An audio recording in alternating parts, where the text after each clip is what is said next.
வாக்குத்தத்த செய்தியை நான் கொடுக்க போறேன், 12 மாதம் உங்களை அது நடத்தி செல்லும் அப்படின்னு சொல்லி நீங்க நினைச்சீங்கன்னு சொன்னா I'm sorry to disappoint you, right?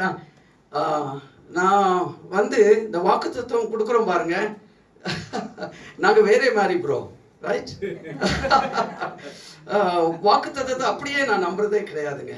தனியா எடுத்து ஒரு வாக்குத்தத்தத்தை ஜனங்களுக்கு கொடுக்கவே கூடாது.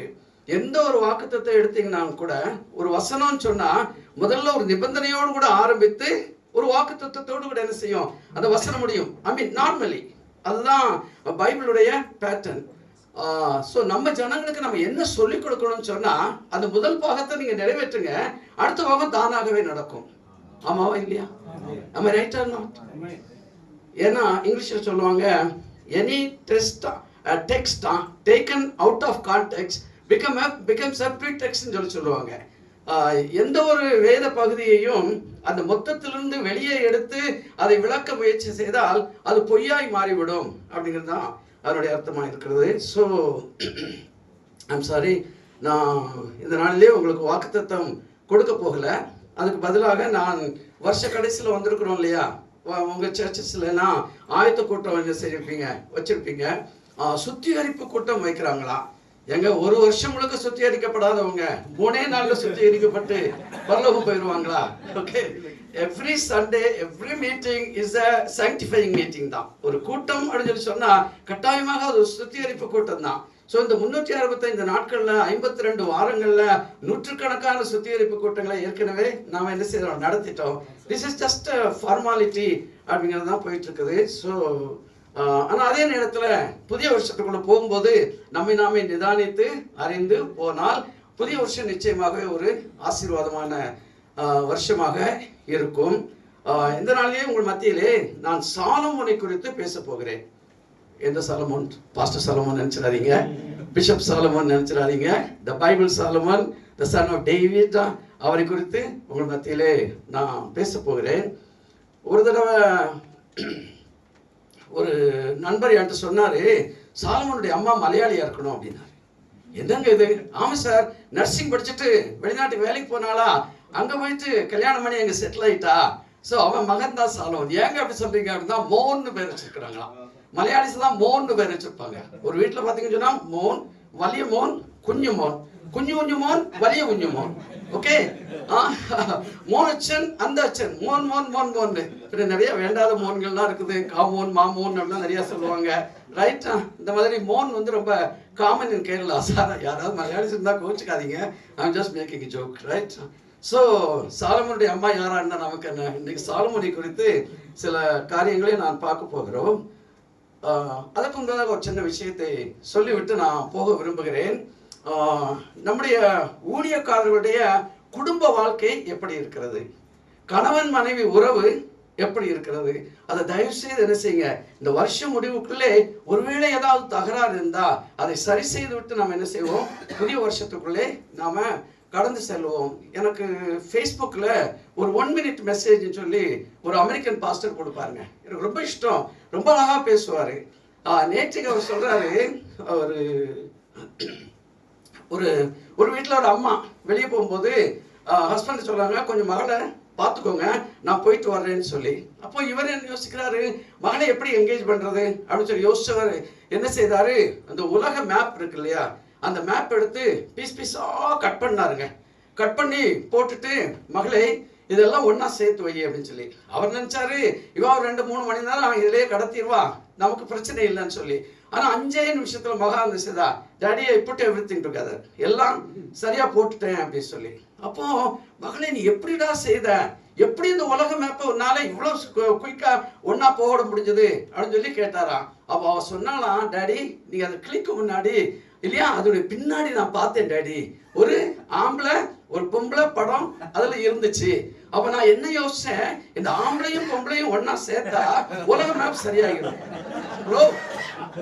இல்லையா? What a powerful மெசேஜ்ங்க. எவ்வளவு ஒரு ஒரு வல்லமையான ஒரு செய்தின்னு சொல்லி பாருங்க, எவ்வளவு அழகான ஒரு செய்தி பாருங்க.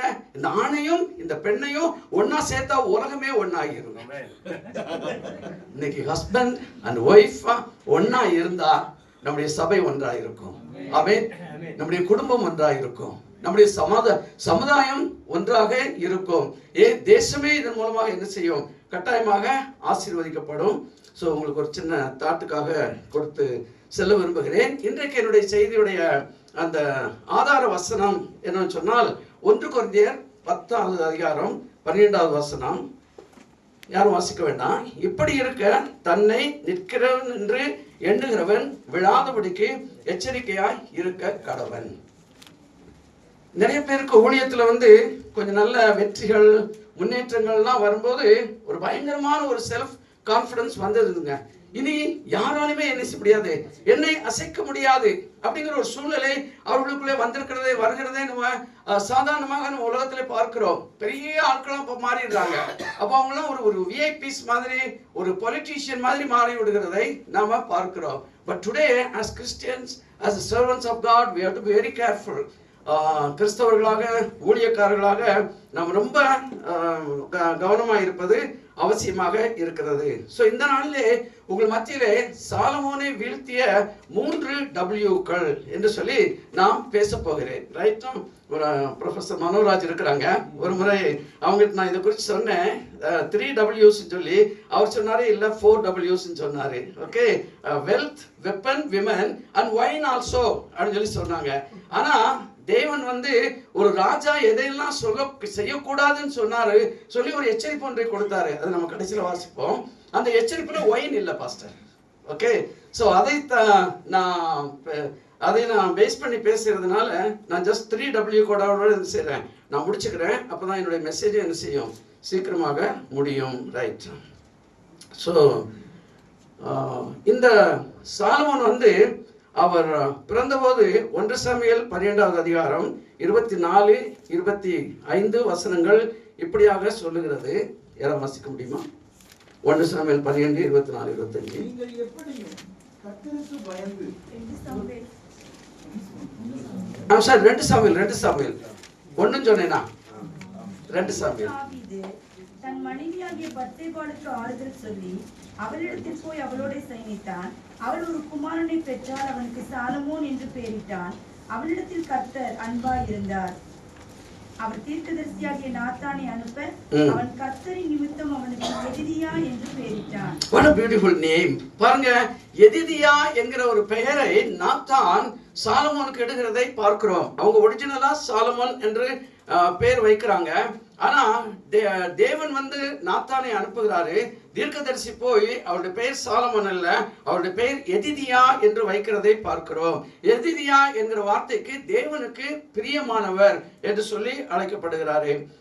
ஸோ சாலமோனுடைய முதற் பகுதி வாழ்க்கையை சொல்லிட்டு நாம் என்ன செய்யணும், பிற்பகுதியையும் நாம இங்கே பார்க்க போகிறோம். அந்த பிற்பகுதியில தான் 3 W வருகிறது, முதல் பகுதியிலே இல்லை அப்படிங்கிறத நம்ம அறிந்து கொள்ளுகிறோம். இந்த சாலமோன் மூத்த மகன் கிடையாது. ராஜ்யபாரத்துக்கு உண்மையிலேயே உரிய ஒரு மகன் கிடையாது. ஆனா தேவன் இவரை தான் ராஜ்யபாரத்துக்கு தெரிந்து கொண்டார் அப்படின்னு சொல்லி நம்ம வாசிக்கிறோம். 1 நாளாகமம் 28வது அதிகாரம் 5, 6 வசனங்கள். கர்த்தர் எனக்கு அநேகம் குமாரரை தந்தறினார். ஆனாலும் இஸ்ரவேலை ஆளும் கர்த்தருடைய ராஜ்யபாரத்தின் சிங்காசனத்தின் மேல் உட்காருவதற்கு அவர் என்னுடைய எல்லா குமாரரிலும் என் குமாரனாகிய சாலமோனை தெரிந்து கொண்டு அவர் என்னை நோக்கி, என் குமாரனாகிய சாலமோனே என் ஆலயத்தையும் என் பிரகாரங்களையும் கட்டக்கடவன். அவனை எனக்கு குமாரனாக தெரிந்து கொண்டேன். நானும் அவனுக்கு பிதாவாய் இருப்பேன். பாருங்க, என்ன ஒரு ஸ்லாக்கியம் என்று சொல்லி பாருங்க. தேவன் தாங்க பைபிள்ல ஒரு லா ஏற்படுத்தி இருக்கிறாரு. ஒரு குடும்பத்திலே மூத்த மகனுக்கு தான் எல்லா சுதந்திரமும் சேரும் என்று சொல்லி நம்ம பைபிள்ல கிளியரா நம்ம வாசிக்கிறோம். அந்த மூத்த மகனுக்குரிய சுதந்திரத்தை ஏசா அதை நிராகரித்ததுனாலே தேவன் மல்கியா புஸ்தகத்தில் சொல்லுகிறாரு, நான் ஈசாக்கை சிநேகித்தேன், ஏசாவையோ நான் வெறுத்தேன் என்று சொல்லுகிறதை பார்க்கிறோம். அப்போ தேவன் வெறுக்கிற அளவுக்கு ஒரு மனிதன் செய்திருப்பான்னு சொன்ன பாஸ்டர் முன்னாடி வந்துருங்க. பாஸ்டர் இங்க உள்ள வந்துருங்க. அப்போ வெறுக்கிற அளவுக்கு இவன் என்ன தவறு செய்தான் என்று சொன்னால், இவன் அந்த சிரேஷ்ட புத்திர பாகத்தை அவன் மறுதளித்து விட்டான் என்று சொல்லி நான் அவ்வளவு சீப்பா நினைச்சிட்டான்னு சொல்லி, அப்போ ஒரு சிரேஷ்ட புத்திர பாகம் என்று சொல்லி ஒரு முக்கியமான ஒரு விஷயத்தை உண்டாக்கி வைத்த தேவன் என்ன செய்கிறாரே, அவருடைய அந்த திட்டத்தையே மாற்றி ஒரு இளைய குமாரனாகிய சாலமோனை ராஜாவாக மாற்றுகிறதை பார்க்கிறோம். அப்ப சாலமோன் எவ்வளவு ஸ்பெஷலா இருந்திருப்பாரு. அவர் சொல்லுகிறாரு, அவன் எனக்கு குமாரனா இருப்பான், நான் அவனுக்கு பிதாவாய் இருப்பேன், அவனை குமாரனாக தெரிந்து கொண்டேன் என்று சொல்லி எழுதியிருக்கிறதை பார்க்கிறோம். அப்போ ராஜாவாய் இருக்கும்படியும் அவரை தெரிந்து கொண்டார், குமாரனாகவும் இருக்கும்படி சாலமோனை தெரிந்து கொண்டார் அப்படின்னு சொல்லி பார்க்கிறோம். இந்த சாலமோனுக்கும் தேவனுக்கும் ஆரம்ப நாட்களிலே நல்ல ஒரு நெருங்கிய தொடர்பு இருந்ததாக நம்ம பைபிள்ல வாசிக்கிறோம். சாலமோனை ராஜாவாக அறிவித்த உடனே அந்த ராத்திரியிலே தேவனே தோன்றி என்ன செய்கிறாரு, சாலமோன் கேட்கிறாரு, உனக்கு நான் என்ன வேணும் சாலமோனே, நீ என்ன வேணாலும் கேளு, நான் கொடுக்க ரெடியா இருக்கிறேன். பக்கத்துல உள்ள ராஜ்யங்கள்லாம் வேணுமா, அந்த ராஜாக்களுடைய தலைகள்லாம் வேணுமா, எது வேணாலும் கேளு, I'm ready to give அப்படின்னு சொல்லி. அப்போ சொல்றாரு, எனக்கு ஒண்ணுமே வேண்டாம் ஆண்டவரே, எனக்கு இந்த அருமையான ஜனங்களை ஆளுகை செய்வதற்கு எனக்கு ஞானம் மாத்திரம் இருந்தால் போதும் அப்படி சொல்லி அவர் சொல்லுகிறதை நம்ம வாசிக்கிறோம். சோ 1 ராஜாக்கள் 3:10 சொல்லுகிறது, சாலமோன் இந்த காரியத்தை கேட்டது அவருடைய பார்வைக்கு உகந்த விண்ணப்பமாய் இருந்தது அப்படி சொல்லி. அப்போ தேவனுக்கு பிரியமான ஒரு ஜெபத்தை செய்கிற ஒரு மகனாக நம்ம என்ன செய்கிறோம், சாலமோனை நாம பார்க்கிறோம். அது மாத்திரமல்ல, சாலமோன் வந்து கர்த்தரிடத்திலே அன்பாய் இருந்தார் என்று 1 ராஜாக்கள் 3:3 சொல்லுகிறது. சாலமோன் கர்த்தரிடத்தில் அன்பு கூர்ந்து தன் தகப்பனாகிய தாவீதின் கட்டளைகளில் நடந்தான். அப்போ தேவன் மேலே அன்பா இருந்தாரு, தாவீதுடைய கட்டளைகளின்படி அவர் நடந்தார் அப்படி சொல்லி. ஏன்னா தாவீது ஆல்ரெடி சாலமோனை தனியா கூப்பிட்டு சொல்லிட்டாரு, நான் போக போறேன், நீ ராஜாவா ஆக போற, நீ ஒழுங்கா இருந்தனா கர்த்தர் நீ ஆசீர்வதிப்பாரு, உயர்த்துவாரு, அதனால பி கேர்ஃபுல் அப்படி சொல்லி அவருக்கு இது கொடுக்கறத நம்ம பார்க்கிறோம். பாருங்க, தயவுசெய்து யாராவது வாசிங்க 1 ராஜாக்கள் 3:11-12 வசனங்களை நீங்க வாசிங்க.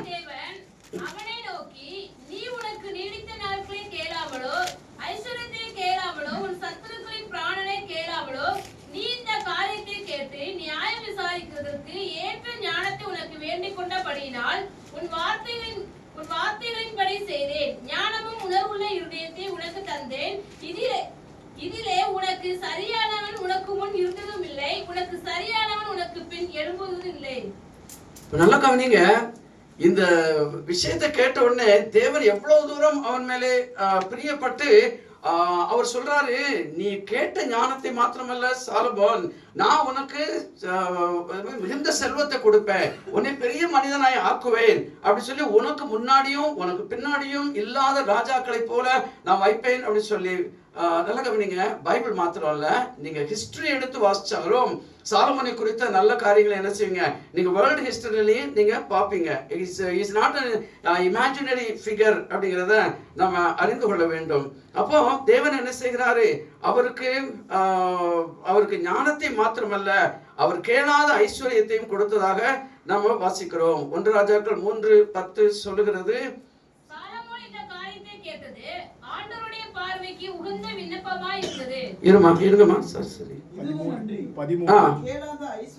நீ கேளாத ஐஸ்வர்யத்தையும் 3:13 ஓகே வாசிங்க. இதுவுமன்றி கேளாத ஐஸ்வர்யத்தையும் மகிமையும் உனக்கு தந்தேன், உன் நாட்களில் இருக்கிற ராஜாக்களில் ஒருவனும் உனக்கு சமமானவன் இருப்பதில்லை. பாருங்க, ஞானத்தை குறித்து சொல்லும் போது சொல்றாரு, இந்த உலகத்துல தோன்றின எந்த ராஜாவும் உனக்கு ஈக்குவலா இருந்ததும் இல்லை, இருக்க போகிறதும் இல்லைன்னு சொல்லி. அதே மாதிரி நீ கேளாத ஐஸ்வர்யத்தையும் மகிமையும் புகழையும் பெருமையும் நான் உனக்கு கொடுக்க போறேன். உனக்கு முன்னாடி ஒரு ராஜா அப்படி தோன்றிக்கவும் மாட்டாரு, உனக்கு பின்னாடி ராஜாவா தோன்ற போகிறதும் இல்லை அப்படி சொல்லி சொல்லுகிறதை நம்ம வாசிக்கிறோம். அப்ப ஞானம் ஐஸ்வர்யம் நிறைந்த ஒரு மனிதனாக சாலமோனை நாம் இங்கே பார்க்கிறோம். அவர் ராஜாவான உடனே செய்த முதல் வேலை தேவனுடைய ஆலயத்தை கட்டினார் என்று சொல்லி நம்ம பைபிள்ல வாசிக்கிறோம். ஆலயத்தை கட்டுவதற்கு 7 வருஷம் ஆனது. இந்த ஆலயத்துக்கு எவ்வளவு பணம் சாலமோன் செலவு பண்ணி இருப்பாரு அப்படின்னு சொல்லி நான் கூகுள்ல போய் பார்த்தப்போ அவங்க சொன்னாங்க $1 trillion அப்படின்னு சொல்லி யாரோ போட்டிருக்கிறாங்க. 1 trillion சொன்னா 1000 times 1000 is a million, 1000 times million is a billion, 1000 times billion is a trillion. அப்போ 1 போட்டு 12 பூஜ்ஜியங்கள் போட்டா 1 ட்ரில்லியன் ஆகும். அவ்வளவு டாலர்ஸ் இல்லையா செலவு பண்ணி இந்த ஆலயத்தை கட்டினதாக நாம பார்க்கிறோம். அப்போ இது இந்தியன் பணம் மதிப்புப்படி எவ்வளவு வரும் அப்படின்னு சொல்லி நான் கணக்கு பார்த்தப்போ எனக்கு சொல்ல கூட தெரியல. 84,05,700 கோடி ரூபாய் ஓகே செலவு பண்ணி இந்த ஆலயத்தை கட்டினாரு அப்படி சொல்லி நம்ம பார்க்கிறோம். நம்ம ஏன் இதெல்லாம் பார்த்துட்டு இருக்கிறோம் சொன்னா தேவனுக்கும் சாலமோனுக்கும் உள்ள கனெக்ஷனை நம்ம பார்க்கிறோம். சாலமோன் தேவனுக்கு எவ்வளவு முக்கியத்துவம் கொடுத்தார், தேவன் சாலமோனுக்கு எவ்வளவு முக்கியத்துவம் கொடுத்து வைத்திருந்தார் அப்படி சொல்லி நாம பார்க்கிறோம். ஆனா இந்த ஆலயத்தை கட்டி முடிச்ச உடனே அவர் என்ன செய்தாரு, அவர் அந்த லீபனோன்ல ஒரு அரண்மனையை கட்டுறாருங்க. சிட்டாடல்னு சொல்லி ஆங்கிலத்தில் போட்டிருக்கோம். அந்த அரண்மனைக்கு நான் நினைக்கிறேன் இதோட அதிகமா பணம் செலவழிச்சிருப்பாரு. ஏன்னா அந்த அரண்மனையுடைய ஏரியா பாத்தீங்கன்னு சொன்னா இந்த டெம்பிள் ஏரியாவோட 4 மடங்கு பெருசா இருக்குதுங்க. அவ்வளவு பெரிய ஏரியாவில் யாருக்கு அரண்மனை கட்டுறா தெரியுமா? ஒரே ஒரு பொம்பளை. அந்த பொம்பளை யாரு தெரியுமா? பார்வோனுடைய எகிப்தின் பார்வோனுடைய மகா. எகிப்தோடு கூட சமாதானமா இருக்கணும் அப்படிங்கிறதுக்காக எகிப்தின் பார்வோனுடைய குமாரத்தியை போய் முதல்ல கல்யாணம் பண்ணிட்டு வந்துடுறாரு. அவ தான் ஃபர்ஸ்ட் ஒய்ஃப், ரைட்? அவளுக்காக வேண்டி இவ்வளவு பெரிய அரண்மனை ஒன்றை கட்டினாரு அப்படி சொல்லி வேதம் நமக்கு சொல்லுகிறது. இந்த சாலமோனுடைய நிர்வாக திறமை பார்த்தீங்க சொன்னா ஆச்சரியமா இருக்குதுங்க. இன்னைக்கு உலகம் முழுவதும் ஃபாலோ பண்ற ஒரு ஒரு ஒரு லீடர்ஷிப் பிரின்சிபிள உண்டாக்குனதே சாலமோன் தாங்க. சாலமோன் என்ன செய்தார் தெரியுமா? வந்த உடனே அவருடைய கண்ட்ரியை 12 ப்ராவின்ஸா பிரிச்சாருங்க. முன்னாடி இந்த கோத்திரங்கள் இருக்கிறது அது வேற. ஓகே, 12 ப்ராவின்ஸா பிரிக்கிறாரு. அந்த 12 ப்ராவின்ஸுக்கும் ஒரு கவர்னரை போடுறாரு. அந்த கவர்னர் கீழே நிறைய அபிஷியல்ஸை அவர் வைக்கிறாரு. வச்சு இவங்க அந்த ஏரியாவை என்ன செய்யணும், மேனேஜ் பண்ணணும். ராஜா என்ன கட்டளைகள் கொடுக்கிறாரோ அதை அங்க அவங்க நிறைவேற்றணும். அது மாத்திரமல்ல, டாக்ஸை கலெக்ட் பண்ணி சாலமோனுக்கு என்ன செய்யணும், அந்த வரிப்பணத்தை அனுப்பி வைக்க வேண்டும். இதெல்லாம் இவங்களுடைய வேலை. இன்னைக்கு உலகத்துல எந்த ஒரு தேசத்தை எடுத்துக்கொண்டாலும் அந்த தேசத்தை பல என்ன செய்வாங்க, ப்ராவின்சஸாக பிரிச்சு ஒவ்வொரு ப்ராவின்ஸுக்கும் ஒரு தலைவரை வச்சு ஒரு ஃபெடரல் கவர்மெண்ட் என்ன செய்வாங்க ஒன்று வச்சு அவங்க தான் இதெல்லாம் ஆளுகை செய்யறாங்க. இதெல்லாம் யார்கிட்ட இருந்து வந்தது? சாலமோன் இடத்துல இருந்து வந்தது. ஓகே, ஸோ அவ்வளோ ஒரு பெரிய திறமைசாலி. அது மாத்திரமல்ல, இந்த ஆலயத்தை கட்டுறதுக்கு இந்த மரங்கள் விலையுறந்த கற்கள் எல்லாம் வெளிநாடுகள்ல இருந்து வர வேண்டியது இருந்தது. அப்போ அதை செய்யறதுக்குரிய வேலைக்காரர்களை அங்கிருந்து வேலைக்காரங்க இருந்தாங்க. ஆனா அதை சூப்பர்வைஸ் பண்றதுக்கு இவங்க இங்க இருந்து ஆட்களை அனுப்பணும். அப்போ பாருங்க, இந்த வெளிநாட்டு வேலைக்கு என்று மெயின்லி ஈராம், ஓகே ஈராம் தானே, ஈராமுக்கு ஆட்களை அனுப்பணும். அப்போ இவர் என்ன செய்யறாரு, பஞ்சா பீப்புளை அனுப்புறாருங்க. ஒரு 30,000 பேர் என்ன செய்யுங்க, அங்க போங்க, மரங்களை வெட்டி அதெல்லாம் இங்க அனுப்புங்க, கல்லெல்லாம் ஷேப் பண்ணி அதை இங்க கொண்டு வாங்க. ஆனா அவர் என்ன சொல்றாரு, நீங்க 1 மாசம் என்ன செய்யுங்க, அங்க போய் வேலை செய்யுங்க. அந்த 1 மாசம் முடிந்த உடனே வீட்டுல நீங்க உங்க மனைவி பிள்ளைகளோடு கூட 1 மாதம் உங்களுக்கு ஹாலிடே சந்தோஷமா இருங்க. It's a paid holiday. அந்த டைம்ல என்ன செய்வாங்க, இன்னொரு 30,000 பேர் அங்கே போய் வேலை செய்வாங்க. இன்னைக்கு ஐ டோன்ட் நோ, நாங்க பெட்ரோலியம் கம்பெனி மாற்றம் தான் தெரியும். இந்த பெட்ரோலியம் கம்பெனிஸ்ல எல்லாம் இருக்கிறாங்க இல்லையா, அவங்க ட்ரில்லிங் நடக்குது இல்லையா, ரிக்னு சொல்லுவாங்க, RIG. அந்த ரிக் எங்க இருக்கும் தெரியுமா? ஒண்ணு பாலைவனத்தினுடைய நடுவுல இருக்கும், இல்லைன்னு சொன்னா கடல் நடுவுல இருக்குங்க. ஓகே, தட்ஸ் கால்ட் அப்போ ஆஃப்ஷோர் ட்ரில்லிங் சொல்லி சொல்லுவாங்க. அப்போ இந்த ட்ரில்லிங் கம்பெனிஸ், பெட்ரோலியம் கம்பெனிஸ் என்ன செய்யறாங்க, அங்க உள்ள ஸ்டாஃபை இதே பிரின்சிபல்ல தாங்க அனுப்புறாங்க. நீங்க போய் 28 நாள் டெசர்ட்ல வேலை செய்யுங்க, இல்லாட்டி கடல் நடுவில் போய் வேலை செய்யுங்க. இந்த 28 நாள் இவங்களுக்கு லீவு கிடையாது. டவுனுக்குள்ள வர முடியாது, ஒரு ஷாப்பிங் போக முடியாது, யாரையாவது போய் விசிட் பண்ண முடியாது. 28 நாள் சிறைவாசம் மாதிரி அங்க இருப்பாங்க. ஆனா 29வது நாள் அவங்களுக்கு ஒரு டிக்கெட்டையும் கொடுத்து முழு சம்பளத்தையும் கொடுத்து நீங்க வீட்டுக்கு போய் சந்தோஷமா இருந்து 29வது நாள் திரும்பி வாங்க அப்படின்னு சொல்லி அவங்க சொல்லுவாங்கங்க. இன்னைக்கு இந்த பெட்ரோலியம் கம்பெனிஸ் உலகம் முழுவதும் ஃபாலோ பண்ற இந்த ஒரு லீடர்ஷிப் பிரின்சிபலை கொடுத்ததே சாலமோன் தாங்க. பயங்கரமான நிர்வாக திறமை, அவ்வளவு பெரிய ஒரு ஞானி அப்படி சொல்லி நம்ம பார்க்கிறோம். இவர் எவ்வளவு பெரிய ஞானிங்கிறத தயவுசெய்து வாசிங்க. 1 ராஜாக்கள் 4:32-33. அவன் 3000 நீதிமொழிகளை சொன்னான். அவனுடைய பாட்டுகள் இல்லம்மா போதும், கரெக்ட், அவர் சொல்றதுதான் கரெக்ட்.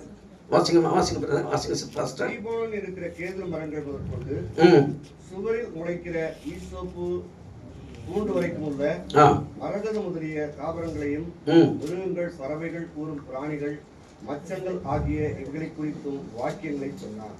பாருங்க, he was a natural scientistங்க. அவருக்கு தெரியாத ஒரு விஷயமே கிடையாது. எதை எடுத்தாலும் அதை ஆராய்ச்சி பண்ணி அழகாய் எழுதி வைத்த ஒரு மனிதன் சாலமன் சொல்லி பார்க்கிறோம். சாலமன் எழுதாத எழுதின நிறைய காரியங்கள் பைபிள்ல இல்ல. தள்ளுபடி ஆகமங்கள் அப்படிலாம் சொல்லி அதெல்லாம் வாசி பார்த்தீங்கன்னு சொன்னா there will be still lot of things about Solomon. So சாலமனை குறித்து எழுதின எல்லாமே இங்க இல்ல.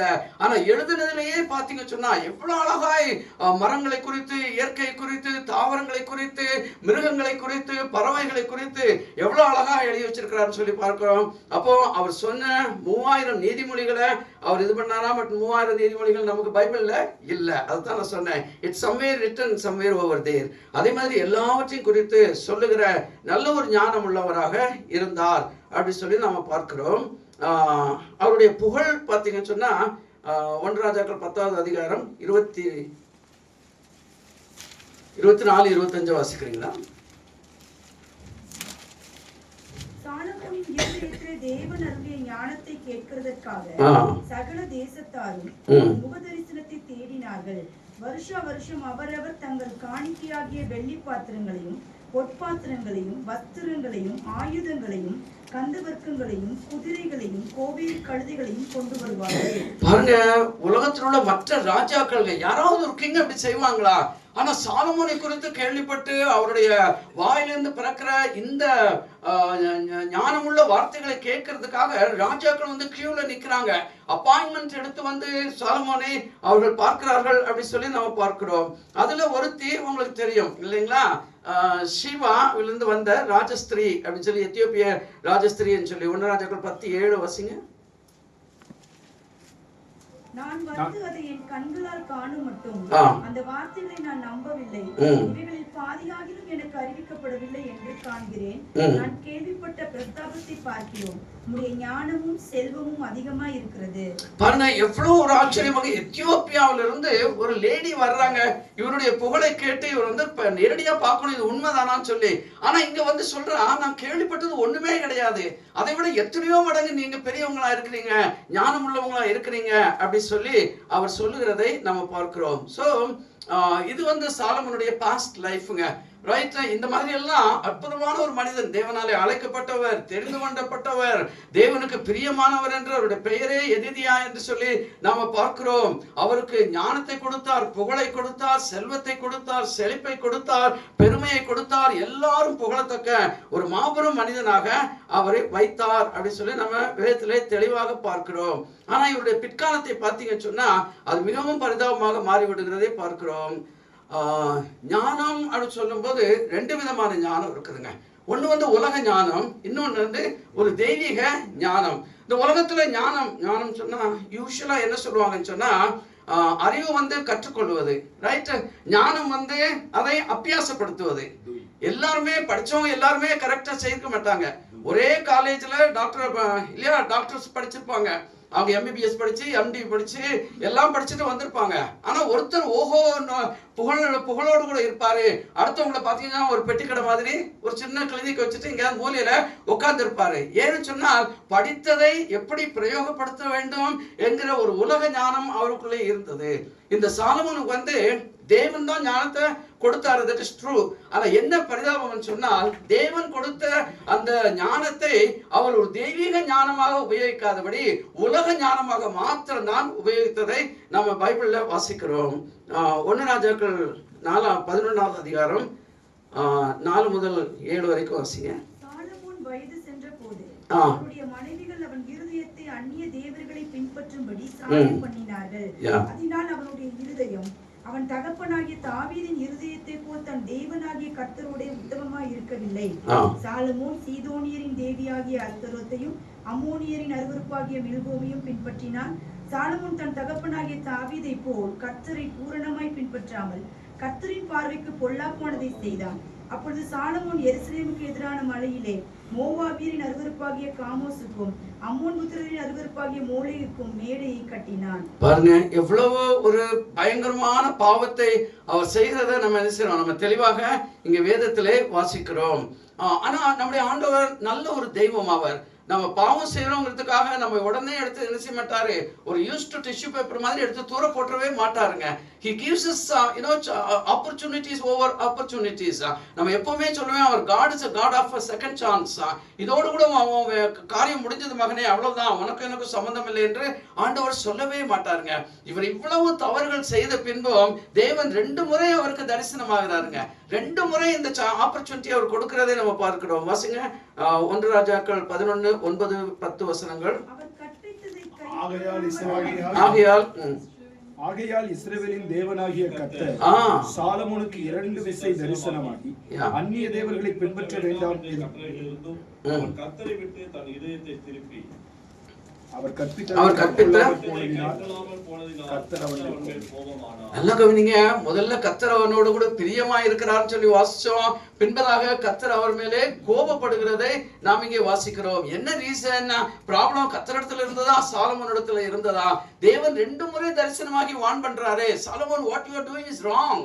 Okay, I don't like it, எனக்கு அது பிரியமே இல்ல, நீ உன்னுடைய வழிகளை மாற்றிக்கொள்ளு அப்படி சொல்லி. ஆனா கிளியரா சொல்றது, சாலமோன் தன்னுடைய வழிகளை மாற்றவே இல்லை என்று சொல்லி நம்ம தெளிவாக இங்கே வாசிக்கிறோம்.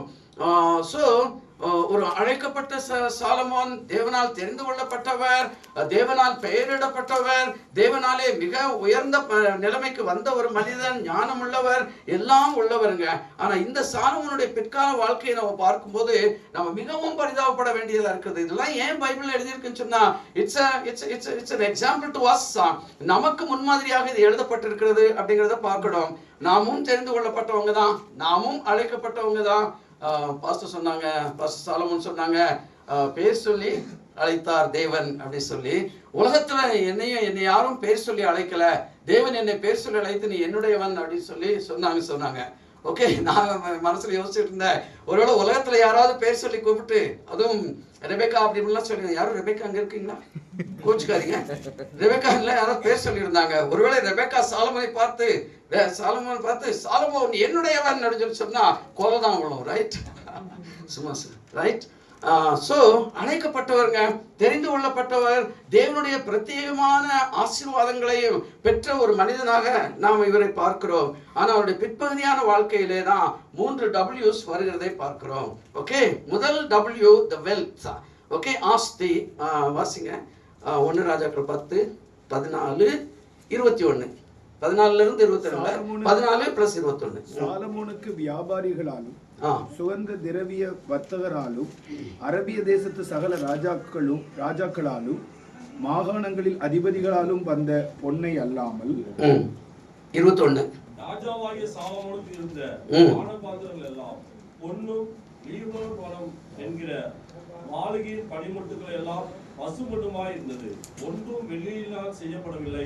சாலமோனின் நாட்களில் வெள்ளி ஒரு பொருளாய் எண்ணப்படவில்லை. சாலமோனுடைய நாட்களிலே வெள்ளி ஒரு பொருளாய் எண்ணப்படவில்லை என்று சொல்லுகிற அளவுக்கு அவர் அவ்வளவு ரிச்சா இருந்தார் பாக்குறாங்க. ஒரு ஆம்பளையா இருந்துகிட்டு தங்கத்து மேல இவ்வளவு பிரியம் வச்சிருக்க முடியுமா? எனக்கு ஆச்சரியமா இருக்குது. எல்லாமே தங்கம் தாங்க. அவருக்கு பொண்ணை தவிர ஒண்ணுமே மெட்டீரியலே கிடையாது அவருக்கு. he wanted only gold. உலகம் முழுவதும் இருந்து நினைக்கிறேன், மெயின்லி இந்தியாவிலையும் எத்தியோப்பியில இருந்தே ஒரு கோல்டு கொண்டு வந்திருக்கணும், நான் ஏன் பாக்குறேன். ஆனா பாருங்க, இந்த பொன்னின் மேலேயும் உலக ஐஸ்வர்யத்தின் மேலேயும் நம்ம நம்பிக்கை வைக்க கூடாது என்று சொல்லி யோபு 31:24-28 நம்ம வாசிக்கிறோம். வாசிங்க யோபு 31:24-28 வரைக்கும். நான் உன்மேல் என் நம்பிக்கையை வைத்து தங்கத்தை பார்த்து நீ ஆதரவு என்று நான் சொன்னதும், என் ஆஸ்தி பெரியதென்றும் என் கைக்கு மிகுதியும் கிடைத்ததென்றும் நான் மகிழ்ந்ததும், சூரியன் பிரகாசிக்கும் போது அல்லது சந்திரன் மகிமையாய் செல்லும் போதும் நான் அதை நோக்கி என் மனம் ரகசியமாய் மயக்கப்பட்டு என் வாய் என் கையை முத்தி செய்ததுண்டானால் நியாயங்களால் விசாரிக்கப்படத்தக்க அக்கிரமமாய் இருக்கும். அதனால் உள்ளத்தில் இருக்கிற தேவனை மறுதலிப்பேன். யாராவது பொன்னின் மேலே நம்பிக்கை வைத்து உலக ஐஸ்வர்யங்கள் தனக்கு போதும் என்று இருந்தால் அவங்க தேவனுக்கு துரோகம் செய்தவங்க, தேவனை மறுதலித்தவங்கன்னு சொல்லி இங்க தெளிவாக பார்க்கிறோம். அவர் சொல்கிறாரு, இதெல்லாம் நான் வச்சுட்டு என் கையை முத்தம் செய்துட்டு, நான் கையை முத்தம் செய்யலாம் தெரியலையா, நம்மை நாமே பாராட்டி கொள்வது, பரவாயில்லப்பா யூ ஹவ் டன் வெல் அப்படி சொல்லி நம்மை நாமே பாராட்டி கொள்வதுதான். அப்ப இதெல்லாம் பார்த்தேன்னு சொன்னா நான் தேவனை மறுதலிக்கிறோம் அப்படி சொல்லி நம்ம பார்க்கிறோம். அப்ப சாலமோன் பாருங்க எவ்வளவு தூரம் தேவனை மறுதலித்து தேவன் தந்த அந்த உலக பொருளுக்கு தேவனை விட அதிக முக்கியத்துவம் கொடுக்கிறதை நாம் இங்கே வாசிக்கிறோம். 1 ராஜாக்கள் 10:18-20 வாசிங்க. அவருடைய சிங்காசனம் எப்படி இருந்தது என்று சொல்லி ராஜா தந்தத்தினால் பெரிய ஒரு சிங்காசனத்தை செய்வித்து அதை பசும்பொன் தகட்டால் மூடி அந்த சிங்காசனத்திற்கு 6 படிகள் இருந்தது. சிங்காசனத்தின் தலைப்பு பின்னாக வளைவாய் இருந்தது. உட்காரும் இடத்திற்கு இருபுறமும் சாய்மானங்கள் இருந்தது. 2 சிங்கங்கள் கைச்சாமானங்கள் அருகே நின்றது. 6 படிகள் மேலும் 2 பக்கத்திலும் 12 சிங்கங்கள் நின்றது. எந்த ராஜ்யத்திலும் இப்படி பண்ணப்படவில்லை. நல்ல கவனிங்க, ஒரு தங்கத்தினால அந்த அவருடைய அரியணையை செய்யறாருங்க. அந்த தந்தமே எவ்வளவு எக்ஸ்பென்சிவ் உங்களுக்கு தெரியும். யானை தந்தம் மிகவும் விலை உயர்ந்தது. ஆனா அவதான் என்ன செய்யறாரு, பொன் தகட்டினாலே மூடுனார் அப்படி சொல்லி பார்க்கிறோம். அந்த சிங்காசனத்துல இவர் இந்த பக்கம் சாயறதுக்கு ஒரு சிங்கம், அது அசிங்கம் இல்ல, ஓகே, சிங்கம் அது பொன்னினாலே செய்திருக்குது. லெப்ட் சைட்ல ஒரு சிங்கம். அது மாத்திரமல்ல 6 படிகள், இந்த பக்கம் 6 சிங்கங்கள், அந்த பக்கம் 6 சிங்கங்கள். சோ 6 6 12 2 ஓகே 14 பியூர் கோல்டுல சிங்கங்களை செய்து 2 பக்கம் வைத்திருந்ததாக நம்ம பார்க்கிறோம். இப்ப எவ்வளவு ஒரு படாடோபமாய் அவர் வாழ்ந்திருக்கிறார் அப்படிங்கிறத நாம அறிய முடிகிறது. அவருடைய சாப்பாடு எப்படி இருந்தது அப்படி சொல்லி இந்த இதை பார்க்கும்போது இவரு ஒப்பீரின் தங்கம் தாங்க இவருக்கு வேணுங்க. வேற சாதாரண தங்கம் இவருக்கு வேண்டவே வேண்டாம். ஒப்பீரின் தங்கம் தான் இவருக்கு வேணும். ஒரு பைபிள் ஆசிரியர் எழுதுறாரு, ஒப்பீரின் தங்கம் வந்து உலகத்துல 2 இடங்கள்ல தான் கிடைக்குதான். ஒன்னு இந்தியா, இன்னொன்னு இது எத்தியோப்பியா. அப்ப இன்னைக்கு இந்தியாவும் எத்தியோப்பியாவும் ஒரு ஏழை தேசங்களா இருக்க காரணமே சாலமோன் தான் சொல்றாங்க. ஏன்னா இங்க உள்ள அவ்வளவு தங்கத்தையும் என்ன செய்தாரு, கொண்டு போயிட்டாரு. இன்னொரு நற்செய்தி இல்லைன்னு சொன்னா, இந்த ஓப்பீரின் தங்கத்தை பற்றி நான் யோசிச்சுட்டு இருந்தப்போ எனக்கு வாட்ஸ்அப்ல ஒரு மெசேஜ் வந்தது. எங்க திருநெல்வேலி மாவட்டத்துல உவரி அப்படிங்கிற ஒரு இடம் இருக்குதுங்க. அந்த உவரி தான் ஓப்பீரா. ஓகே, அந்த ஒவ்வொருடைய ஒரிஜினல் நேம். அங்க முந்தைய காலத்துல ஒரு என்ன சொல்லுவாங்க, ஒரு தங்க சுரங்கம் இருந்தது. அதை மூடி வச்சிருக்கிறாங்க. ஒரு பெரிய மணல் மேடு இருக்குது, அது தங்க சுரங்கம்னு சொல்லி. அது மாத்திரமல்ல ஒரு துறைமுகமும் உவரியில இருந்ததாம். சோ உவரியில உள்ள தங்கத்தை எடுத்து அந்த துறைமுகத்தின் வழியா சாலமோனுக்கு அனுப்புறதா ஒரு 18வது செஞ்சுரியில இருந்த ஒரு மனிதர் எழுதி வச்சிருக்காரு. அவருடைய போட்டோவோட கூட என்ன செய்யுது, அந்த செய்தி எனக்கு வந்தது. ஸோ எனக்கு ரொம்ப ஆச்சரியமா இருந்தது. ஸோ இந்த ஒப்பீரின் தங்கம் தமிழ்நாட்டில், அதுவும் திருநெல்வேலி மாவட்டத்தில இருந்து போயிருக்கிறது அப்படின்னு சொல்லி. ஸோ ஒப்பீரின் தங்கத்தின் மேலே பிரியமாக இருந்தாரு. இங்கெல்லாம் பெந்திகாஸ்டல் பாஸ்டர்ஸுடைய வைஃப்ஸ் இருக்கிறீங்க. ஓகே, ஆனா பாத்தீங்கன்னு சொன்னா உலகத்துல இருக்கிற மொத்த தங்கத்துல 11%ங்க 11% யார்கிட்ட இருக்குதான் தெரியுமா? இந்தியாவில இருக்கிற இல்லத்தரசிகள்கிட்ட இருக்குதாங்க. கவர்மெண்ட் கிடையாதுங்க. கவர்மெண்ட் நான் சொல்லல, அம்பானியும் ஓகே அதானியே நான் சொல்லல. சாதாரண இல்லத்து அரசிகளிடத்துல இந்தியாவில் இருக்கிறவங்க கிட்ட 11% கோல்டு இருக்குதான். இந்த 11% எவ்வளவு தெரியுமா? 22 டன் கோல்டு இன்னைக்கு பொம்பளைங்க கிட்ட இருக்குதாங்க. இதெல்லாம் கவர்மெண்ட் இன்னைக்கு அதை எடுத்துக்கிட்டாங்கன்னா அமெரிக்காவை போல 6 தேசங்களை இன்னைக்கு நம்ம விலைக்கு வாங்க முடியும். அவ்வளவு கோல்டு இன்னைக்கு இந்தியாவில இருக்கிறது அப்படி சொல்லி. ஆனா எல்லாம் மறைச்சு வச்சிட்டு இருக்கிறாங்க. Okay, right. அப்போ முதல்ல சரி, டைம் ஆகிட்டு இருக்குதுன்னு நினைக்கிறேன். நான் அவருடைய சாப்பாடு அப்படின்னு சொல்லி பார்த்தீங்கன்னு சொன்னா 1 ராஜாக்கள் 4:22-23 சொல்லுகிறது.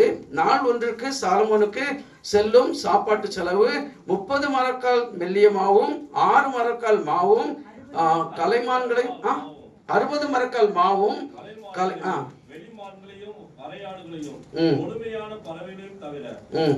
கொடுக்கப்பட்ட 10 மாடுகளும் மேய்ச்சலிருந்து வந்த 20 மாடுகளும் 100 ஆடுகளுமா. ஒரு நாளைக்கு அவருக்கு செய்யற செலவு பாத்தீங்கன்னு சொன்னா ஒரு கிராமத்தையே போஷிக்கலாம். ஆனா ஒரு கிராமமே அவருடைய அரண்மனை அவருக்கு கீழே இருந்தது. அவருடைய அந்தப்புறத்துல தானே 1000 பொம்பளைகளை வச்சிருக்கிறாரு. எத்தனை வேலைக்காரங்க இருந்திருப்பாங்க, எத்தனை வேலைக்காரிகள் இருந்திருப்பாங்க. சோ அவருடைய அன்றாட அந்த உணவு செலவை நாம இங்கே பார்க்கிறோம். சோ முதலாவதுங்க இவரு என்ன செய்யறாரு, அந்த உலக ஆஸ்திகள் மேலே அவர் அவ்வளவு முக்கியத்துவம் வைக்கிறதை நம்ம பார்க்கிறோம். இன்னைக்கு பணம் எல்லாத்துக்கும் உதவும் சொல்லி பைபிள்லயே போட்டிருக்குதுங்க. பணம் இல்லாம இந்த உலகத்துல யாரும் வாழவே முடியாது. ஆனா பணத்தின் மேலே நம்பிக்கை வைத்தால் நம்முடைய நிலைமை பரிதாபமாய் மாறிவிடும் அப்படிங்கறத நம்ம என்ன செய்யணும், எப்போதும் நம்முடைய மனதில் இருந்து கொண்டே இருக்க வேண்டும். சிலருக்கெல்லாம் ஏதாவது போன் வந்துச்சுன்னா, காசு வருதோ, போன் டிங் அடிச்சதுன்னு சொல்லி சொன்னா ஒருவேளை ஜிபேல ஏதாவது வந்துருச்சதோ அப்படின்லாம் நினைச்சுவாங்க.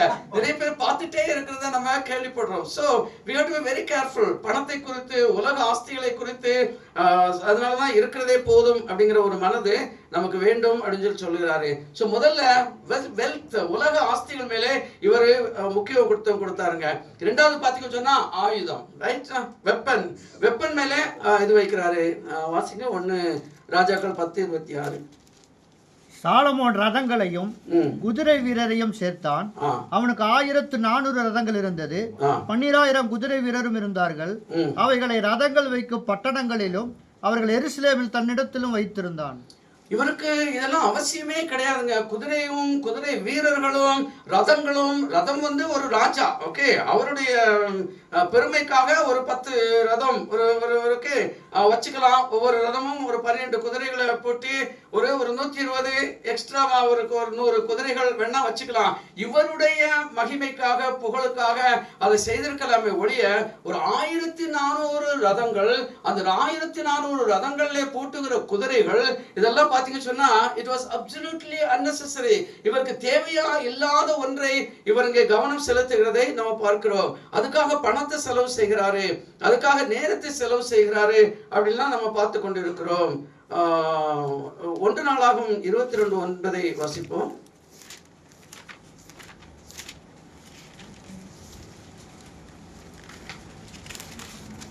இதோ உனக்கு பிறக்க போகிற குமாரன் அமைதியுள்ள புருஷனாய் இருப்பான். சுற்றிலும் இருக்கும் அவன் சத்துருக்களுக்கு எல்லாம் விலக்கி அவனை அமர்ந்திருக்க செய்வேன். ஆகையால் அவன் பேர் சாலமோன் எனப்படும். அவன் நாட்டில் இஸ்ரவேல் மேல் சமாதானத்தையும் அமைதியையும் அருளுவேன். ஆண்டவரே சொல்லிட்டாருங்க, சாலமோனே உன்னுடைய நாட்களிலே தேசத்திலே என்ன செய்யாது, யுத்தம் இருக்கவே இருக்காது. உன்னை சுற்றி இருக்கிற ஆட்களை தான் நான் அமைதிப்படுத்தி வச்சிருக்கிறேன். டேவிட மாதிரி இல்ல. தாவீது ஆலயத்தை கட்ட முடியாதுன்னு காரணமே அவர் ரத்தம் சிந்தினாரு. பிகாஸ் ஆஃப் ஹிஸ் வார்ஃபேர், பயங்கர பேட்டில் எல்லாம் பண்ணியிருக்கிறாரு டேவிட். ஆனா அந்த மாதிரி ஒரு நிலைமை உனக்கு வராது சாலமோன், நீ சமாதானமா இருப்பான்னு சொல்லி ஆண்டவர் ஏற்கனவே சொல்லி இருக்கிறது நம்ம பார்க்கிறோம். ஆனா இவ்வளவு சமாதானத்தை தேவன் கொடுத்த என்பது அங்க சொல்லி இருக்குது, சமாதானத்தையும் அமெரிக்கையும் அருளி செய்வேன். To be totally peaceful country, ஒண்ணுமே இருக்காதுன்னு சொல்லி சொன்ன இடத்துல இவர் இவ்வளவு குதிரைகளையும் குதிரை வீரர்களையும் சேர்த்து நம்ம வைக்கிறதை இங்கே நம்ம பார்க்கிறோம். அது மாத்திரமல்ல, அவர் நிறைய கேடகங்களை பியூர் கோல்டுனாலே செய்து வச்சதாகவும் நம்ம பார்க்கிறோம். ஸோ ரெண்டாவதாக தேவையில்லாத ஒரு காரியம் இவருக்கு ஆயுதங்கள்ங்க. அந்த ஆயுதங்களுக்கு அவர் எவ்வளவு முக்கியத்துவம் கொடுத்தார் அப்படின்னு சொல்லி நம்ம பார்க்கிறோம். மூன்றாவதாக விமன், ஸ்திரீகள், ரைட். 1 ராஜாக்கள் 11:1 வாசிங்க. ராஜாவாகிய சாலமோன் பார்வோனின் குமாரத்தியை நேசித்ததும் அல்லாமல் மோவாபியரும், அம்மோனியரும், ஏதோமியரும், சீதோனியரும், ஏத்தியரும் ஆகிய அந்நிய ஜாதியாரான அநேக ஸ்திரீகள் மேலும் ஆசை வைத்தார். சாரி, 4 வரைக்கும் வாசிச்சுங்க. கர்த்தர் இஸ்ரவேல் புத்திரரை நோக்கி, நீங்கள் அவர்கள் அண்டைக்கும் அவர்கள் உங்கள் அண்டைக்கும் பிரவேசிக்கலாகாது. அவர்கள் நிச்சயமாய் தங்கள் தேவர்களை பின்பற்றும்படி உங்கள் இருதயத்தை சாய பண்ணுவார்கள் என்று சொல்லி இருந்தார். சாலமோன் அவர்கள் மேல் ஆசை வைத்து அவர்களோடு ஐக்கியமாயிருந்தான். நல்லா கவனிங்க. ஓகே, ஆண்டவர் ஏற்கனவே சொல்லிட்டாரு, நீங்க உங்களுடைய ரிலேஷன்ஷிப் எது வரைக்கும் இருக்கணும் அப்படிங்கிற ரொம்ப முக்கியமான ஒரு விஷயம். உங்க ரிலேஷன்ஷிப் எல்லை விட்டு தாண்டி போச்சுன்னு சொன்னா கட்டாயமாக பிரச்சனை இருக்கும். இன்னொரு கூட நீங்க அவ்வளவு க்ளோஸா உறவு வச்சுக்கிட்டீங்கன்னு சொன்னா அவங்களை போல நம்மை நடத்த அவங்க முயற்சி செய்வாங்க. நாங்க இருக்கிற அபார்ட்மெண்ட்ல எங்களுக்கு முன்னாடி ஒரு ஹிந்து ஃபேமிலி இருக்கிறாங்க. பயங்கர ஆர்த்தடாக்ஸ் ஹிந்துஸ். தினம் மணி அடிச்சு புகை போட்டு ஹிந்து பாட்டுகள்லாம் வச்சுட்டு, ஆனா அவங்க வீட்லயும் போய் நாங்க என்ன செய்யறோம், சுவிசேஷத்தை சொல்லி இருக்கிறோம். அவங்களையும் 2 முறை சர்ச்சுக்கு கூட்டிட்டு வந்திருக்கிறோம். ஓகே, வந்தாங்க, கூப்பிட்டோன்னே கட்டாயம் வருவோம் அப்படின்னு சொல்லி வந்தாங்க, இது பண்ணாங்க. ஆனா ஒரு முறை என்ன செய்தாங்க, அந்த அம்மா எங்க வீட்டுல வந்துட்டு நாங்க இந்த தீச்சட்டி எடுக்கிறோம். ஓகே, நிறைய பேர் 2000 பொம்பளைங்க இருப்பாங்க, நாங்க தீச்சட்டி எடுக்க போறோம், அந்த அங்க நடக்குது ஏதோ கோணியம்னா அந்த கோயில்ல அப்படின்னு சொல்லிட்டு நீங்க வாங்க அப்படிங்கிறாங்க. நாங்க வரமாட்டோம் சொன்னப்போ பயங்கர கோவம் இல்ல, இது பண்ணிட்டாங்க. நீங்க கூப்பிட்டப்போ நாங்க வந்தோமே, நாங்க கூப்பிட்டா நீங்க வர மாட்டேங்கிறீங்களே. அண்டர்ஸ்டாண்ட்? ஓகே, ரொம்ப தர்ம சங்கடமான நிலைமை. ஆப்போசிட் ஹவுஸ், தினம் அவங்கள பார்த்துட்டு இருக்கிறோம். அவங்களை பகைக்க முடியுமா? இல்லைங்க, அப்படி இப்படி இப்படின்னு சொல்லி தாஜா பண்ணி அந்த மேலே சேர்த்தோம், நாங்க அனுப்பிட்டோம். ஆனா எங்க வீட்டுல வேலை செய்யற அதே லேடி தான் அவங்க வீட்டுல வேலை செய்திருக்குது. அதுட்டையும் கம்ப்ளைண்ட் பண்ணியிருக்கிறாங்க. பாருங்க, அவங்க சர்ச்சுக்கு வான்னு சொல்லி கூப்பிட்டாங்க, நாங்க போனோம், இன்னைக்கு எங்க எதுக்கு வாங்கினா அவங்க வரமாட்டேங்கிறாங்க அப்படின்னு சொல்லி. அப்போ இதுதான் தேவன் வான் பண்றாரு. நீ உன்னுடைய ரிலேஷன்ஷிப்பை ஒரு மட்டுக்கு வச்சுக்கிறது நல்லது அப்படின்னு சொல்லி ஆண்டவர் சொல்லுகிறாரு. அதை தாண்டி நம்முடைய ரிலேஷன்ஷிப் போகும்போது இந்த உலகத்தில் உள்ள மக்களை நம்ம பிரியப்படுத்த தேவனுக்கு பிரியமில்லாத ஏதாவது ஒன்றை செய்ய வேண்டிய சூழ்நிலை கட்டாயமாக வரும் அப்படி சொல்லி ஏற்கனவே ஆண்டவர் இங்கே வான் பண்ணியிருக்கிறாரு. ஆனாலும் சாலமன் என்ன செய்யவில்லை, அதை அவர் கவனிக்கவில்லை அப்படி சொல்லி நம்ம பார்க்கிறோம். சோ அவனுக்கு பிரபுக்கள் குலமான 700 மணியாட்டிகளும் 300 மறுமனையாட்டிகள் இருந்தார்கள். அவனுடைய ஸ்திரீகள் அவன் இருதயத்தை வழிவிப்போக பண்ணினார்கள். சாலமோன் வயது சென்ற போது அவனுடைய மனைவிகள் அவன் இருதயத்தை அந்நிய தேவர்களை பின்பற்றும்படி சாய பண்ணினார்கள். அதனால் அவனுடைய இருதயம் அவன் தகப்பனாகி தாவீதின் இருதயத்தை போல தன் தேவனாய் கர்த்தரோடு உத்தமமாய் இருக்கவில்லை. மறுபடியும் வாசிக்கிறோம், தாவீதை போல இவர் இருக்கவில்லை என்று சொல்லி காரியங்களை பார்க்கிறோம். பாருங்க, இவர் முதலாக இவர் என்ன செய்யறாரு, ஒரு அந்நிய தேவனுக்காக இவர் இஸ்ரவேல் தேசத்திற்குள்ளேயே எருசலேமிலேயே ஆலயத்தை கட்டினதை நம்ம பார்க்கிறோம். மேடைகளை கட்டி அந்த தெய்வங்களை அவங்க வணங்குறது மாத்திரமல்ல, இவரும் போய் அவங்களோடு கூட நின்று அதை வணங்குகிறதை நாம் இங்கே பார்க்கிறோம். உங்களுக்கு நல்லா தெரியும், தேவனுக்கு பொறுத்து கொள்ள முடியாத ஒரு விஷயம் ஓகே ஐடல் வர்ஷிப், விக்கிரக ஆராதனை தேவனாலே பொறுத்து கொள்ள முடியாத ஒரு விஷயம் அப்படிங்கிற தேவன் சொல்ல, நான் எரிச்சல் உள்ள தேவனாய் இருப்பேன் அப்படிங்கிறாரு. இந்த எரிச்சல் வந்து எப்படி தமிழ்ல ஆங்கிலத்துல ஜெலஸ் அப்படின்னு சொல்லி, என்ன மாதிரி ஒரு ஜெலஸ், ஒரு மனைவி கணவனை விட்டுவிட்டு இன்னொருத்தனோடு கூட பிரியமாய் பேசிக் கொண்டிருக்கிறதை கணவன் பார்த்தா அவனுக்கு எப்படிப்பட்ட ஒரு ஜெலசி பொறாமை வருமோ அந்த மாதிரி தேவன் சொல்லுகிறாரு, அந்நிய தெய்வங்களை வணங்கினால் நான் அப்படிப்பட்ட ஒரு எரிச்சல், ஒரு பொறாமை எனக்குள்ளே வரும் அப்படி சொல்லி சொல்றது மாத்திரமல்ல, அதனுடைய விளைவுகளை நீங்கள் சந்திக்க வேண்டியது இருக்கும் அப்படி சொல்லி ரொம்ப தெளிவா சொல்லி இருக்கிறாருங்க. ஆனா இந்த சாலமோனை பார்த்தீங்கன்னு சொன்னா அவர் எப்படிப்பட்ட ஒரு ஹிப்பாக்ரைட்டா, ஒரு மாய்மாலக்காரர் அப்படிங்கிறதை நம்ம பார்க்க முடிகிறது. நீதிமொழிகள் 5:3 முதல் 8 வரைக்கும் வாசிங்க சொன்னா, பரஸ்திரியின் உதடுகள் தேன்கூடு போல ஒழுகும், அவள் வாய் எண்ணெயிலும் மிருதுவாய் இருக்கும், அவள் செய்கையின் முடிவோ எட்டியை போல கசப்பும், இருபுறமும் கருக்குள்ள பட்டயம் போல் குருவி உள்ளதாய் இருக்கும், அவள் காலடிகள் மரணத்துக்கு இறங்கும், அவள் நடைகள் பாதாளத்தை பற்றி போகும், நீ ஜீவ மார்க்கத்தை சிந்தித்து கொள்ளாதபடிக்கு அவளுடைய நடைகள் மாறி மாறி விகாரப்படும், அவைகளை அறிய முடியாது. ஆதலால் பிள்ளைகளே, இப்பொழுது எனக்கு செவி கொடுங்கள், என் வாயின் வசனங்களை விட்டு நீங்காதிருங்கள், உன் வழியை அவளுக்கு தூரப்படுத்து, அவளுடைய வீட்டின் வாசலை கிட்டி சேராதே. எங்க இவர் எழுதுனதுல ஒரு சின்ன அளவாவது இவர் ஃபாலோ பண்ணியிருந்தா எவ்வளவு நல்லா இருந்திருக்கும். ஓகே, இதுதான் சாலமோனுடைய நிலைமையா நம்ம பார்க்கிறோம். நாங்கள் லீடர்ஷிப்ல எல்லாம் டீச் பண்ற ஒரு விஷயம் சொன்னா, வாக் யுவர் டாக்னு சொல்லி சொல்லுவோம்.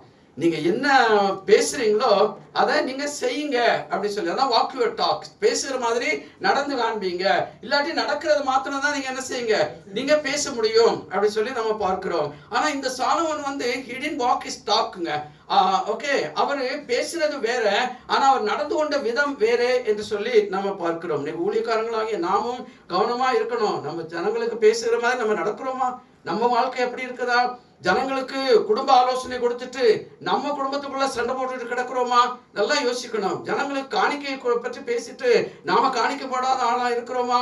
ஜனங்களுக்கு தசமபாகத்தை பற்றி பேசிட்டு நாம தசமபாகம் கொடுக்காத ஒரு ஆளா இருக்கிறோமா? ஸோ இதெல்லாம் நம்ம எல்லாம் கவனிக்கணும். ஜனங்களுக்கு போனை கொடுத்து அவங்களுக்கு போனை யூஸ் பண்ணாங்களாம் வான் பண்ணிட்டு நாம ராத்திரி முழுக்க உட்காந்து போனை பார்த்துட்டு இருக்கிறோமா? நல்லா கவனிக்கணும். சில பாஸ்டர்ஸ் எல்லாம் ஏதாவது மெசேஜ் போட்டு பார்த்தீங்கன்னு சொன்னா 3:15 AM வரும். நான் யோசிப்பேன், என்னடா 3:15 AM போன் வச்சுட்டு என்ன செய்துட்டு இருந்தாரு அப்படின்னு சொல்லி தோணும். ஓகே, ஸோ ரொம்ப கவனமா இருக்கணும். இவர் சொன்ன மாதிரி இவர் நடக்கவில்லை அப்படின்னு சொல்லி நீங்க பார்க்கணும். இந்த ஊமன் அப்படிங்கும்போது ஒரு சின்ன இங்கிலீஷ்ல சொல்ல விரும்புகிறேன். உங்களுக்கு தெரியும், முதல் ஊமன் பேர் வச்சதே ஆதாம் தான். இவள் என்னுடைய எலும்பின் எலும்பாகவும் என்னுடைய மாம்சத்தின் மாம்சமாய் இருக்கிறபடியினாலே இவளுக்கு ஸ்திரீ என்று பெயர். அப்ப ஆங்கிலத்திலே ஊமன் அப்படின்னு சொல்லி எழுதியிருக்குது. இந்த ஊமன் அப்படிங்கிற வார்த்தைய ஒரு ஊழியக்காரர் சொல்லுகிறாரு. இந்த ஆதாம் ஆழ்ந்த நித்திரையில இருக்கிறாரு. ஏவாளை படைச்ச விட்டுட்டாரு. ஏவாள் எல்லாம் சுத்தி பாக்குறா, எல்லாத்தையும் பாக்குறா. கடைசியில கீழே பார்த்தா அங்க ஒரு உருவம் ஒண்ணு படுத்து கிடக்குது. என்னன்னு இவளுக்கு தெரியாது. ரைட், அப்படியே பார்த்துட்டே இருந்துட்டு அப்படியே கொஞ்சம் அப்படியே முகத்தெல்லாம் அப்படி லேசா தடவ ஆரம்பிக்கிறா. அப்பதான் இவர் என்ன செய்யறாரு, கண்ணை திறக்கிறாரு. திறந்த உடனே பார்த்துட்டு அவர் சொன்னாரா, வாவ் மேன் அப்படின்னாராம். தெரியுமா? ஆச்சரியப்படும் போது இப்படிதான் சொல்லுவாங்க ஆங்கிலத்துல, வாவ் மேன், ஏய் பாருடா எப்படி அப்படி சொல்லி, அதான் வாவ் மேன். அதனாலதான் அவ பேரு ஊமன் ஆகிருச்சு அப்படின்னு சொல்லி சொல்லுவாங்க. ரைட், தமிழ்ல ஒரு செயல் எனக்கு ஞாபகம் வருது. ரைட், சரி, அவன் பார்த்துட்டு அவ்வளவு ஆச்சரியப்பட்டு வாவ் மேன், நல்லதுங்க, ரொம்ப சந்தோஷம். நீங்க ஒரு கணவனா இருந்தா உங்க மனைவியுடைய அழக ரசிங்க, பாராட்டுங்க, எல்லாம் செய்யுங்க. ஆனா என்ன நடக்க கூடாதுன்னு சொல்லி சொன்னா, this woman should not become a woe to man. நல்லா கவனிங்க. முதல்ல வாவ் மேன் அப்படின்னா என்ன அழகா, என்ன அற்புதமா, என்ன ஆச்சரியமா இவட இருக்கிறா அப்படி சொல்லிட்டு, ஆனா அதே பெண்ணு என்ன செய்யலாம், she can become a woe to man. அப்போ உமன் பற்றி நம்ம என்ன செய்யணும், ரொம்ப கவனமா இருக்கணும். ஒய்ஃப் பற்றி சொல்லல, மற்ற பெண்களை பற்றி சொல்லுகிறேன். அப்போ இந்த 3 எச்சரிப்பை கொடுத்து தேவன் என்னங்க சொல்லி இருக்கிறாரு, கொஞ்சம் வாசிச்சுங்க யாராவது. உபாகமம் 17:16 முதல் 20. உபாகமம் 17:16 முதல் 20. அவன் அநேக குதிரைகளை சம்பாதியாமலும்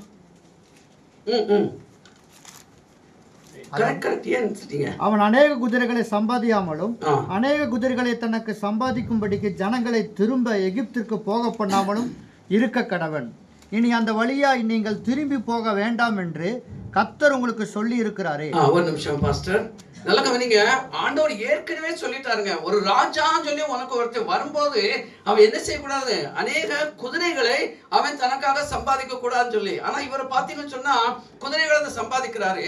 அந்த காலத்திலேயே தேவன் சொல்லிட்டாரு, குதிரை வாங்குறதுக்காக நீ என்ன செய்யாது, எகிப்துக்கு போகாத அப்படின்ட்டாரு. அங்கிருந்து வந்துட்ட இல்லையா, don't go back, it's very wrong சொல்லி ஆண்டவர் சொல்லுகிறாரு. உங்களுக்கு தெரியுமா, உலகத்திலேயே சிறந்த குதிரைகள் ஈஜிப்சியன் ஹார்சஸ் தான். நீங்க கூகுள்ல பற்றி பார்க்கலாம். சோ இவர் குதிரை வாங்குறதுக்காக வேண்டிய என்ன செய்யறாரு, எகிப்துக்கு ஆட்களை அனுப்புகிறாரு. சோ ஆண்டவர் சொன்னாரு, நான் முதல்ல சொன்னது ஆயுதம் வந்துச்சு, தேவையே இல்லை அப்படின்னு சொல்லி சொல்லிட்டாரு. அப்புறம் 17 வருஷம் அவன் இருதயம் பின்வாங்கி போகாதபடி அவன் அநேக ஸ்திரீகளை படைக்க வேண்டாம், வெள்ளியும் பொன்னும் தனக்கு மிகுதியாய் பெருக பண்ணவும் வேண்டாம். ரெண்டும் இங்க வந்துருச்சு. அநேக ஸ்திரீகளை படைக்க வேண்டாம்ப்பா, உனக்கு ஒரு ஒய்ஃப் போதும். ரைட்டா, அந்த ஒய்ஃபோட கூட சந்தோஷமா இருந்தா நல்லதுன்னு சொல்லி ஆண்டவர் சொல்லி இருக்கிறாரு. ஆனா இவர் அதுக்கு நேரம் ஆப்போசிட்டா செய்கிறதை பார்க்கிறோம். அப்புறம் வெள்ளியும் பொன்னும் உனக்கு மிகுதியாய் பெருக பண்ணவே வேண்டாம், வெள்ளி வேணும் பொண்ணு வேணும், but don't go in excess அப்படிங்கிறாரு. அமாசிங் வெல்த் அப்படின்னு சொல்லி சொல்லுவாங்க, அந்த மாதிரி செய்யாத அப்படின்னு சொல்லி இருக்கிறாரு. அப்புறம் பாத்தீங்கன்னு சொன்னா 19வது வசனத்தை வாசிங்க. இந்த நியாயப்பிரமாணத்தின் எல்லா வார்த்தைகளையும் இந்த கட்டளைகளையும் கைக்கொண்டு இவைகளின்படி செய்வதற்காக தன் தேவனாகிய கர்த்தருக்கு பயந்திருக்கும்படி கற்றுக்கொள்ளும் பொருட்டு அவன் லேவியராகிய ஆசாரியனிடத்தில் இருக்கிற நியாயப்பிரமாண நூலை பார்த்து தனக்காக ஒரு பிரதியை எழுதி தன்னிடத்தில் வைத்துக்கொண்டு தன் ஜீவனுள்ள நாளெல்லாம் அதை வாசிக்க கடவன். இப்படி செய்வதினால் தானும் தன் குமாரரும் இஸ்ரவேலின் நடுவே தங்கள் ராஜ்யத்தில் நீடித்து வாழ்வார்கள். ஓகே, இது நடக்காம போச்சு, உங்களுக்கு தெரியும் இல்லையா? ரைட்டா? சோ ஆண்டவர் கிளியரா சொல்றாரு, every king must have a copy, okay, of the law. Okay, மோசே எழுதி கொடுத்த அந்த நியாயப்பிரமாணத்துடைய காப்பியை அவங்க கையில எழுதி அவங்க பக்கத்திலேயே வச்சிருக்கணுமா. அவங்க தினம் அதை வாசிக்கணுமா. வாசித்து அதன்படி நடந்து நான் கர்த்தருக்கு பிரியமா இருக்கிறேனா என்பதை பார்க்க வேண்டும் அப்படி சொல்லி ஆண்டவர் தெளிவாய் சொல்லி இருக்கிறாரு.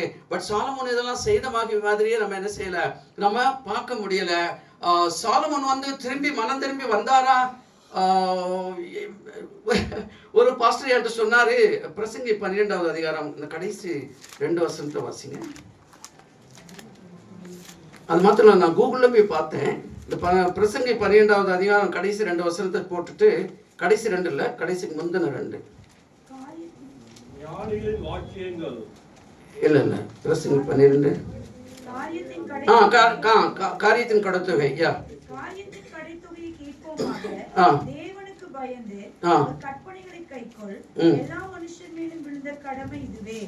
ஒவ்வொரு கிரியையும் அந்தரங்கமான ஒவ்வொரு காரியத்தையும் நன்மையானாலும் தீமையானாலும் தேவன் நியாயத்திலே கொண்டு வருவார். பாருங்க, இது சொன்னவரு இதை இப்படி சாலமோன் சொன்னதுனால சில வேத பண்டிதர்கள் சொல்றாங்க அவர் மனம் திரும்பிட்டாரு அப்படின்னு சொல்லி. அப்ப நம்ம இப்ப கொஞ்ச நேரத்துக்கு முன்னாடி தானே வாசிச்சோம், பெண்கள் ஸ்திரீகளை பற்றி கவனமாயிரு, அவ எப்படிப்பட்டவளா இருப்பா, அவளை பின்தொடர்ந்து போகாத, அவளை பின்தொடர்ந்து போனா பாதாளத்துக்குள்ள போகணும், இதெல்லாம் சொன்ன சாலமோன் அதன்படி நடக்கலையே. சோ இந்த அறிவுரை அவர் சொன்னதுனால அவர் அறிவுரையை ஏற்றுக்கொண்டாருன்னோ, அவர் மறுபடியும் அவர் ரட்சிக்கப்பட்டு மறுபடியும் மனம் திரும்பி ஆண்டவரத்துல வந்தாருன்னு சொல்லவே முடியாது. நான் இதை சொல்றதுக்கு ஒரு ரீசன் என்னன்னு சொன்னா, எபிரேயர் 11வது அதிகாரத்துல வருகிற அந்த விசுவாச வீரர்கள் பட்டியல் இருக்குது இல்லையா, ஆபேல்ல தொடங்குதுங்க. தொடங்கி பெயரிடப்படாத எவ்வளவோ பேரு என்ன கூட அவர் என்ன செய்யறாரு, எழுதுகிறாரு. ஏன் சிம்சோனுடைய பெயர் கூட வந்துருச்சுதுங்க 11வது அதிகாரத்துல, ஆனா சாலமோனுடைய பெயர் இல்ல. எவ்வளவு முக்கியமான ஒரு மனிதர், தாவீதுடைய குமாரன், எத்தனை 40 வருஷம் இஸ்ரவேலை ஆளுகை செய்தவர், பயங்கரமான ஞானி, திறமை உள்ளவர், அறிவுள்ளவர், எல்லாம் உள்ள ஒரு மனிதன். ஆனா அவருடைய பெயர் 11வது அதிகாரத்திலே வராததுனாலே நான் என்ன யோசிச்சிருக்கிறேன், அந்த எபிரேயர் நிருபத்தை எழுதினவர் பவுலதான் இருக்கணும். இவர் வாஸ் பேட் எக்ஸாம்பிள், அதனாலதான் எழுதல. மற்றவங்க எல்லாம் நல்ல எக்ஸாம்பிளா இருக்கிறதுனால அந்த எக்ஸாம்பிள்ஸை எழுதிட்டு சாலமோன் ஏன் விட்டுட்டாருன்னு சொன்னா, அவர் ஒரு தவறான ஒரு முன்மாதிரியாக இருந்ததுதான் காரணம். அதனால பர்சனலா ப்ரொஃபஸர் இருக்கிறாரு, I don't know what is his opinion. ஆனா நான் பர்சனலா என்னுடைய இதுன்னு சொன்னா, சாலமோன் மனம் திரும்பவில்லை அப்படி சொல்லி. அருமையானவர்களே, இந்த சாலமோனுடைய பிற்காலத்திலே தேவன் என்ன செய்கிறாரு, சாலமோனுக்கு பகைஞர்களே உள்ளே எழுப்புறாரு, வெளியே இருந்தும் கொண்டு வருகிறாரு. ஓகே, வெளியே இருக்கிற ராஜாக்களும் படையெடுக்கிறாங்க, உள்ளே இருக்கிறவனும் அந்த சோசியல் இன்ட்ரெஸ்ட் என்ன செய்யறான், கிளர்ச்சிகளை உண்டாக்குறான்.